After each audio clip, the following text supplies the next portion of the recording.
सर्वप्रथम मी जगभरातील भारतीयांना आणि लोकशाहीवर विश्वास असलेल्या तमाम विश्वातील सर्व जनांना भारतरत्न डॉक्टर बाबासाहेब आंबेडकर यांच्या जयंतीच्या खूप खूप शुभेच्छा देतो।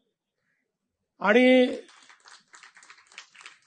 आपल्या सर्वांना माहिती आहे की जगाच्या पाठीवर भारतरत्न डॉक्टर बाबासाहेब आंबेडकरांची जयंती ही केवळ भारतात नाही तर जगातल्या विविध देशांमध्ये देखील साजरी केली जाते आणि तोच उत्साह आपल्याला जगभरामध्ये पाहायला मिळतो। याचं एकमेव कारण भारतरत्न डॉक्टर बाबासाहेब आंबेडकरांनी जे कार्य या भारतामध्ये केलं, आज एक संघ भारत आपण बघतो आहे, एक युनायटेड अशा प्रकारचा भारत आपण बघतो आहे। याचं श्रेय जर कोणाला द्यायचं असेल तर ते भारतरत्न डॉक्टर बाबासाहेब आंबेडकरांनी तयार केलेल्या संविधानाला आपल्याला द्यावं लागेल।